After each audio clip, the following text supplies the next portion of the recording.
साथियों, जैसे कि शुरुआत में आपने विजुअल्स में देखा कि कैसे कठिन रास्तों से होते हुए हम लोग अपनी मोटरसाइकिल चला रहे थे।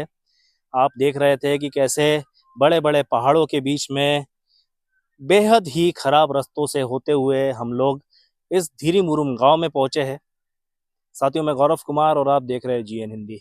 साथियों, जो पीछे बैकग्राउंड में आप देख रहे हैं यह है धीरी मुरुम गांव, लांजी जनपद के खुर्सी टोला ग्राम पंचायत के अंतर्गत आने वाला एक छोटा सा गांव। छत्तीसगढ़ बॉर्डर पे बसा हुआ एक गांव। मुश्किल से 15-20 घर है यहाँ पर। जनसंख्या होगी 50 या 60 की जनसंख्या यहाँ पे निवासरत है।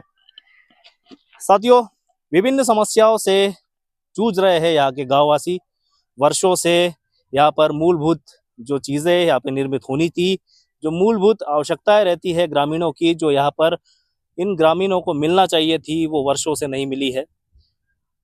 सर्वप्रथम हम कुछ चीजें जो हमारे वीडियो के माध्यम से आपको बताने वाले हैं वे ये है कि शिक्षा, स्वास्थ्य और इलेक्ट्रिसिटी, वही रोजगार, अन्य चीजों का क्या यहाँ पे इंतजाम है वो दिखाऊंगा। साथियों, मैं ये ढूंढ रहा था शुरुआत से ही कि यहाँ पर प्राथमिक शिक्षा केंद्र कहाँ पर है। जब मैंने सरपंच साहब से जानने की कोशिश करी तो उन्होंने बताया कि शिक्षा केंद्र नया निर्माण होने के कारण यहाँ पर हमने जो बिल लगाए थे उसकी प्रथम किस्त तो आ चुकी है, लेकिन कई वर्षों से द्वितीय किस्त आना बाकी है, जिस कारण से प्राथमिक शिक्षा केंद्र यहाँ पे बन के तैयार नहीं है। तो हमने ये देखा, हमने जानने की कोशिश करी कि ये प्राथमिक शिक्षा केंद्र आखिर है कहाँ पर। तो आप जैसे कि ये देख रहे हैं साथियों, देख रहे हैं एक घर है। इसी घर के अंदर लगता है प्राथमिक शिक्षा केंद्र, जहाँ पर पढ़ाई करने आते हैं इस धीरी मुरुम गांव के बच्चे। हम अंदर आने की थोड़ी इजाजत लेंगे। मैडम आ जाए क्या? कोई व्यवधान तो नहीं होगा? तो जैसे साथियों आप देख सकते हैं कि छोटे छोटे बच्चे यहाँ पर शिक्षा ग्रहण कर रहे हैं। जो मैडम है वो उन्हें शिक्षा दे रहे हैं। क्या बेटा, क्या नाम है, कहाँ के रहने वाले हो आप? ये नहीं बोल पाएंगे, छोटे छोटे बच्चे साथियों। होमवर्क दिया गया है। अनार का आम का आता है? हाँ। आता है, बोल के बताओ। अनार। मुंह में क्या खा रहे हो तुम यार? थूक दो। एबीसीडी आती है?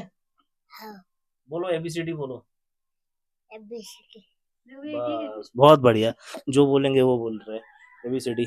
तो साथियों, ये जो है यहाँ पर ये बच्चे सभी शिक्षा ग्रहण कर रहे हैं। एक तरीके से आप देख सकते हैं कि ये एक प्राइवेट एक घर है। घर में ऊपर नहीं लगता मुझे कि छत भी होगी, क्योंकि ऊपर टीन है, शायद चद्दर है, बांस के जो भी इसका निर्माण होता है वो है यहाँ पर। और लगभग यहाँ पे 6 बच्चे यहाँ पे अभी शिक्षा ग्रहण कर रहे हैं। यहाँ पे जो शिक्षिका है उनसे थोड़ा जानने का प्रयास कर रहा हूँ मैं। मैडम, क्या नाम है आपका?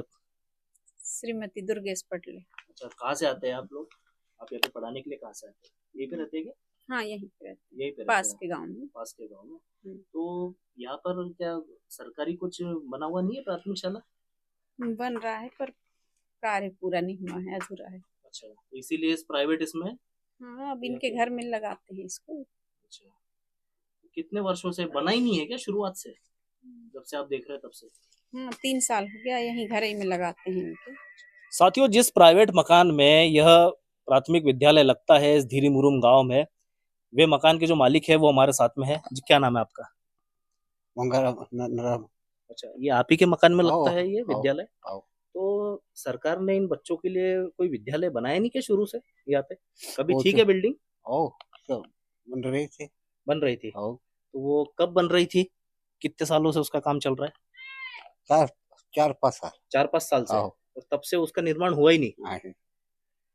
और तब से ये जो छोटे छोटे बच्चे हैं, तब से इनको आपने आसरा दे दिया कि यार मेरे घर का इस्तेमाल कर लो, लेकिन बच्चों को जरूर पढ़ाओ। आप कब से रह रहे हो यहाँ पे? पूरा। अच्छा, जब से पैदा हुए तब से ही, है ना?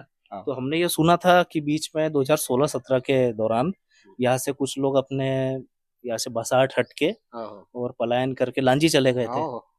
बकरा मुंडी गए थे। तो वहां से सब लोग वापिस आ गए कि वहां पे कुछ बस गए? आगे अच्छा है, वहीं पे है ना? तो आपके भी परिवार वाले उधर चले गए कुछ? पूरे आ गए। तो वहां से क्यों आ गए अपन वापिस? अच्छा, यहाँ पे ऐसा है कि यहाँ पे अपन मालिक है, अपनी जमीन है, अपने खेत है, और वहां पे जाके अपन मजदूर बन गए होंगे शायद, नहीं क्या? हाँ। यहाँ पे अपन पटेल है जी। नहीं क्या? अच्छा, ये आप जो ये कार्य कर रहे हैं कि जब तक शासन ने बनाया नहीं है तब तक आपके प्राइवेट मकान में ये जो शिक्षा जो दी जा रही है बच्चों को, है ना, तो खुशी तो महसूस होती होगी कि यार देखो मैं कम से कम इतनी तो सहायता कर रहा हूँ। क्या चाहते हो आप शासन प्रशासन से, जल्दी ये विद्यालय बन के तैयार हो? आओ।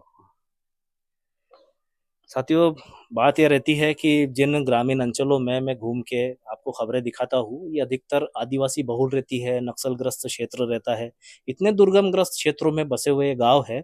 यहाँ पर आने के लिए सड़कें भी नहीं बनी है अभी तक।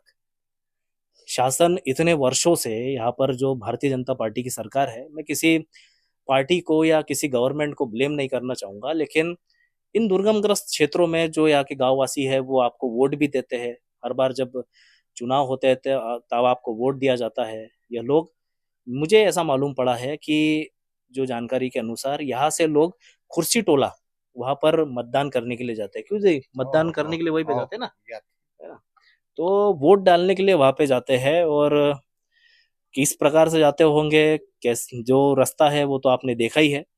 अब इतनी समस्याओं भरे रास्ते से होते हुए जहाँ पर मौसमी समस्या है, ये मान लीजिए कि अगर चुनाव हम जब इतने वर्षों से देख रहे हैं कि गर्मियों में और ठंड में चुनाव का आयोजन होता है, तो एक तरीके से बरसात नहीं रहती। लेकिन अगर गलती से भी बरसात में कोई चुनाव हो तो बरसात में तो ये मान लीजिए कि ये पूरा कीचड़ से रास्ता भर जाता है। जिन रास्तों से हम आ रहे थे, आपने विजुअल्स में देखा कि पहाड़ है बड़े बड़े, अगर गलती से भी वहां से आप फिसल गए तो सीधे ईश्वर को प्यारे हो जाएंगे।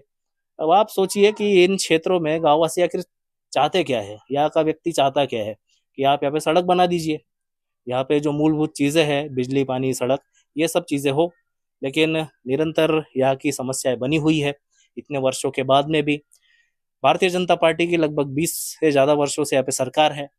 आखिर अब तक यह इस क्षेत्र में ध्यान क्यों नहीं दिया गया कि उनके रोजगार की समस्या क्यों नहीं खत्म हो रही है? साथियों, इसी प्रकार के वीडियोस और लेके आता रहूंगा मैं। अब बने रहिए मेरे साथ में। मैं गौरव कुमार, GN हिंदी से।